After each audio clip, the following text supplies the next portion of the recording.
Hello viewers, मैं हूं शगुफ्ता और आज मैं फिर से आप सबके साथ एक स्टोरी शेयर करने वाली हूं जिसका शीर्षक है फूल और कांटे। और मैं उनसे रिक्वेस्ट करना चाहूंगी, खास करके मम्मी और बेटियों से, कि इस वीडियो को अंत तक जरूर देखें। तो चलिए बिना कोई देरी किए स्टार्ट करते हैं।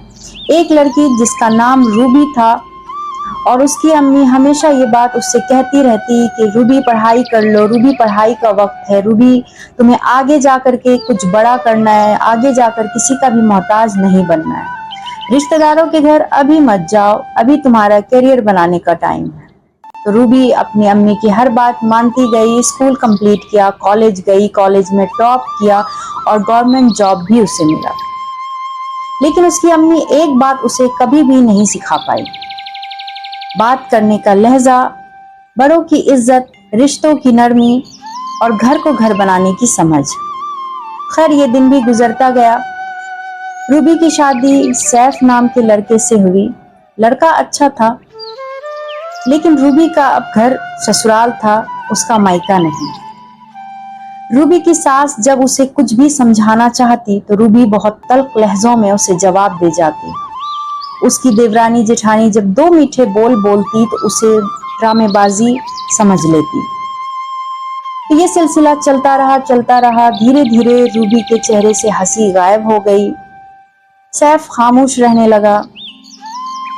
यहाँ पर किसी के ऊपर कोई जुल्म नहीं हो रहा था, किसी ने किसी के ऊपर कोई जुल्म नहीं किया था, लेकिन फिर भी चेहरे की हंसी, खामोशी साफ बता रही थी कि खुश नहीं थे। वो कहते हैं ना कि जब तेज हवा फूल को तोड़ दे तो उसका रंग बदल जाता है। एक दिन रूबी अपने अम्मी के घर आई और अम्मी से कहा कि अम्मी, तुमने मुझे फूल तो बना दिया लेकिन कांटों से जीना नहीं सिखाया। रूबी की अम्मी खामोश हो गई और सोचने लगी कि मैंने इसे पढ़ा तो दिया लेकिन इसे तहजीब की जड़ नहीं सिखाई। और वो ये भी सोचने लगी कि मैंने इसे ना फूल बनाया और ना किसी बगिया की रौनक बनाई। मॉरल ऑफ द स्टोरी ये है कि हम बेटियां फूल होती हैं, लेकिन बगिया में रहना है तो कांटों से तो सिखाना होगा, कांटों से जीना तो सीखना होगा ना। बेटी को काबिल बनाना बेहद जरूरी है, लेकिन काबिलियत के साथ साथ साबिर, तहजीबगार होना भी बहुत जरूरी है। आजकल हम अपने समाज में आसपास ऐसा देख रहे हैं कि मम्मी, स्पेशली मम्मियां कह रही हैं कि तुम पढ़ाई करो, तुम्हें किसी काम को हाथ लगाने की जरूरत नहीं है, हम हैं, हम देख लेंगे, हम नहीं पढ़ पाए तो तुमको हम पढ़ा के रहेंगे। बहुत अच्छी सोच है, आपने बहुत अच्छा सोचा, लेकिन पढ़ाई के साथ साथ बेटी को साबिर, तहजीबगार, लहजे में नरमी, ये सिखाना बेहद जरूरी है। आज आए दिन हमारे सामने ऐसे ऐसे केसेस आ रहे हैं, घर टूट रहा है, तलाक हो रही है। इन सब चीजों से कि आजकल की माएँ पढ़ाई पे तो फोकस दे जा रही हैं लेकिन तहजीब पर फोकस नहीं कर पा रही हैं।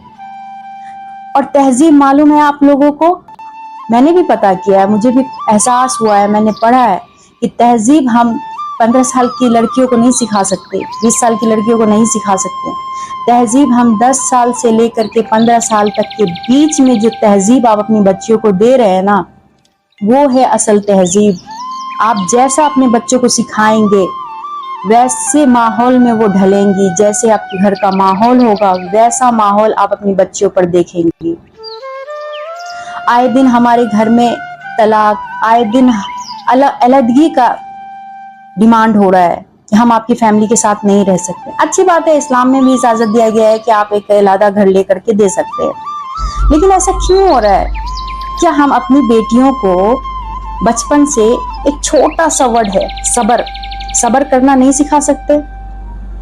यकीन जानिए, ये सबर जो है ना, जो इंसान अपनी बेटियों में, अपने बच्चों में, अपने बेटे बेटियों में अगर सिखा दिया ना, वो जिंदगी का बहुत ही कामयाब इंसान बन जाता है। और तहजीब, बड़ों की इज्जत, अगर हम कहें कोई बाहर से आए, पुप्पू, नानी, चाची, दादी, चाचा, चाचू जो भी आए, अगर हम कहें कि बेटी जा करके उनको पूछ कर आओ वो पानी पियेंगे, या पानी लेकर जाओ उन्हें पानी पिला कर आओ।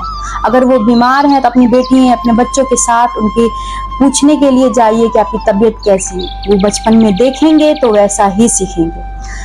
तो खैर अब मैं आप सबसे विदा लेती हूँ। अगर हमारा वीडियो आपको अच्छा लगता है तो प्लीज़ हमारे वीडियो को लाइक शेयर कमेंट जरूर करें और अपनी फैमिली एंड फ्रेंड को शेयर जरूर करें और कमेंट में बताएं कि हमारा वीडियो आपको कैसा लगता है। तो चलिए फिर मिलते हैं हम नेक्स्ट वीडियो के साथ। जब तक के लिए अल्लाह हाफिज।